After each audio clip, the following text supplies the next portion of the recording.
first I'm gonna get the little sidebar you did with Jay-Z. I don't know if y'all saw Jay, but Jay is the situation where he doesn't write, but Jay don't just think of that stuff as soon as he hit the mic. I think he was talking about it on Bill Maher.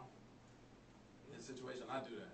You playing the beat, and you kind of cash guitar, and I sit back. I came up with Tell Me I'm Fly on the way back from Atlanta, and then it's a situation where you kind of just memorizing the song. I might come over the word like, I'm sorry, doctors, I'm addicted to this ball, and then I keep listening to the beat, and I think of another line. Then I have to remember each line. I'm sorry, doctors, I'm addicted to this ball, and these Louis V's, they are not Air Jordans. And I just keep on until I build all the way up, and keep building the song up. By this time, it's kind of like studying spelling words.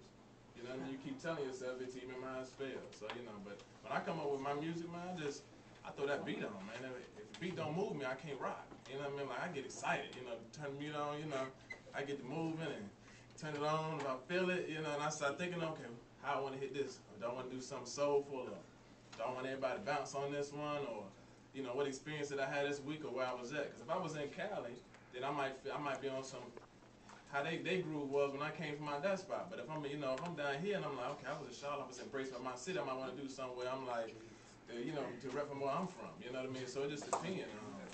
I just get inspired by the music. That music, man, give me, music do something else to me. Like, I love music, man. Like, I love it. Like, if they took it away from me, I give all this back and just to make music, just to be able to write. When I holler, I get something. I ain't gonna say a lot to you. But I love music, man. So, I just, whatever's hot, whatever I feel, I make it. These guys keep asking to freestyle. You know Wale? Yeah. You know Walker? Hey. Nah, I don't know Walker. They're working on me. Walker. Tell Flock I said what's up. Walker. Yeah, he would Drummer Boy. 2 shows up there. Who was that? Lux and Yeah, Lux and Beezer. Beezer and something. Who said freestyle? I thought there nobody here rap. He can battle, but I don't know if he should go freestyle. I ain't gonna battle nobody. I gotta put some money on the table.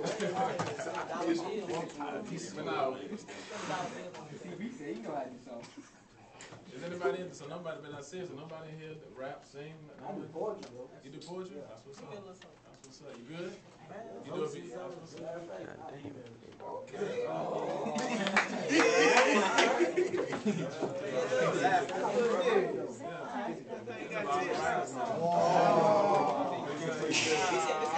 What time they let out?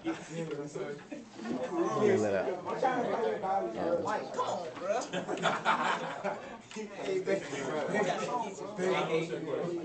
Oh, I don't have a question.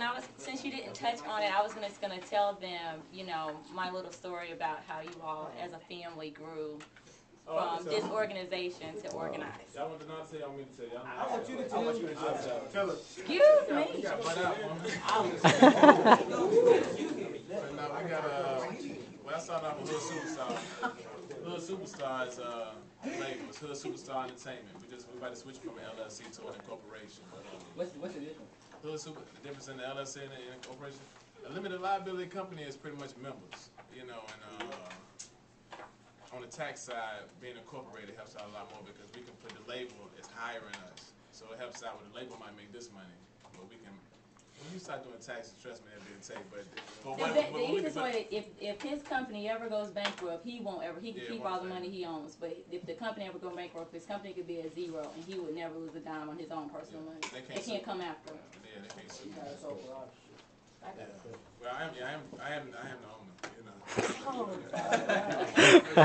Superstar, man, it's Superstar Entertainment, pretty much. I was telling you about my Damien Marquis Medley. He was my best friend, my family, man. He was murdered in 2005, May 2005. And it's crazy, man.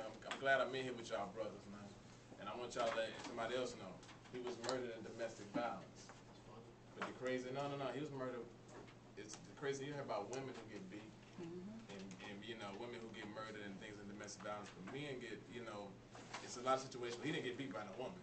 But it's a situation where we got to keep out. He didn't hit a woman, but he was killed because he came in the house. I'm about to get the story. He came in the house, and we were going out that night, cashing us, and she didn't want him to go out.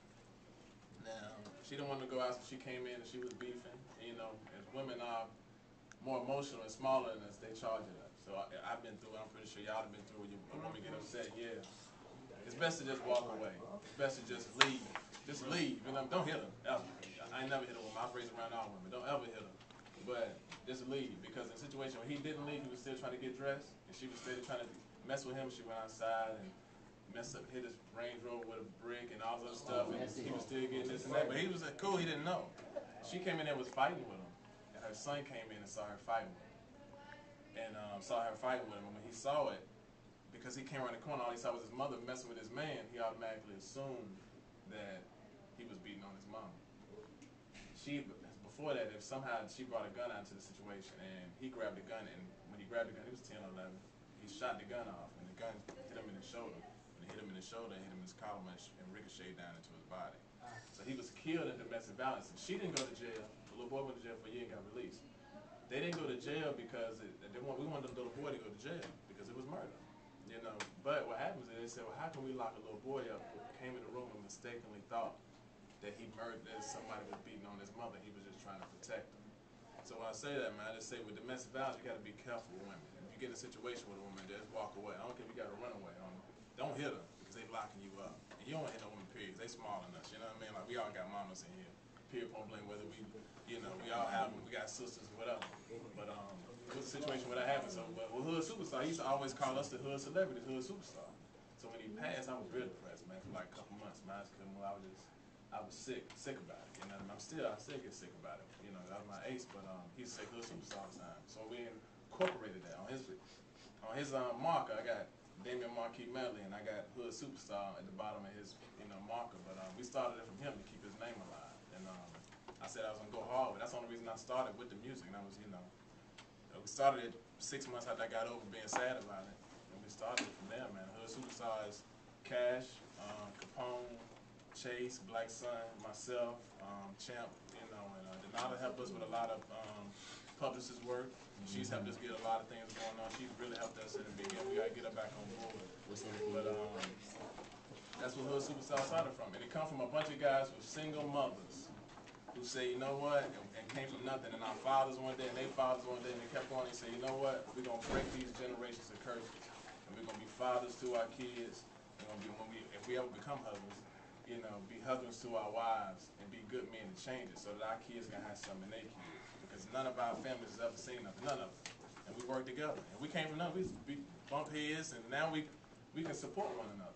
Like, they all believe in me. That's what I'm telling you. No matter what you do, when y'all leave here today, man, be a team. You know what I mean? Like, believe in each other. Your brother, your best friend, whatever, man. Make sure your circle is positive, man. Make sure your circle is positive. And try your best not to get these teachers no problem. I'm telling you. I'm telling you, man. I'm telling you from experience. Take from a guy who came from nothing, went to the same schools, came from the same traps, was in the same traps. No problem.